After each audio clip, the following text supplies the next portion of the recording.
26 to 30-year-old women in here who've had their first baby, and they look healthy. They're lean, they look healthy, and they're like, yeah, I PM myself now when I laugh. And I'm like, yeah, your pelvic floor is really, really weak. And they're like, they told me there was nothing we could do about that. And I'm like, oh, sweetie, I'm so sorry. And I'm Yeah. like, I'll Oh, I walk you know. through how to fix it. It's, Yeah. it hurts me inside when their doctors tell them that, oh, that's just normal. That's a thing now. And I'm like, no, it's not. Or 40-year-olds that go with knee pain and their doctor says, well, you are over 40, as if like that's not Right. the answer. And then that just feeds into this cultural perception that we're just gonna, decay. Decay and die.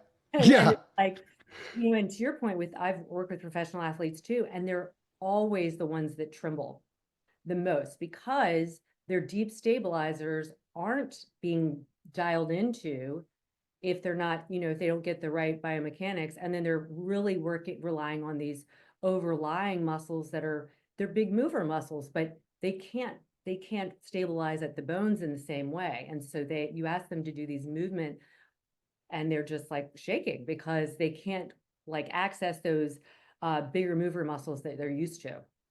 I had an NFL running back who kept pulling his hamstring, and nobody could figure it out. And so he went and saw everybody for his hamstring. So he came in and he was like, my hamstring, my hamstring. And I was like, lay down. And when we started working glute med, his glute med on that side was completely shut off. And I was like, it's your glute med, not your hamstring.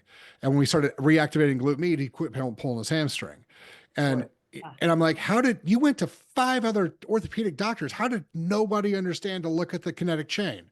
yeah, But this is the type of thing, like we're not doing that. I see people all the time who have low back pain, and I'm like, bend over and touch your toes. And first of all, most of them can't get to their toes. But the other thing is, I'm like, is one hamstring tighter than the other one? And they're like, oh yeah, this one's a lot tighter. I'm like, that's where your back pain's coming from. yeah, And yeah, it's always from like, if you'll do these exercises, you'll be fine. yeah. And in yoga, like what I saw is there was this kind of overindulgence and adoration for going to in-range of motion. And most people, aren't prepared to like be able to stabilize in that in range of motion, and they're hanging in their joints.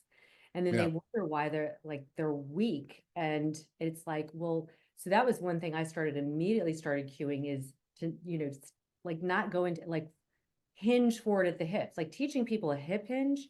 It's crazy that has not been taught like in grade school, to be able, like you said, to go over. And so in yoga and in vinyasa, you're doing that over and over again.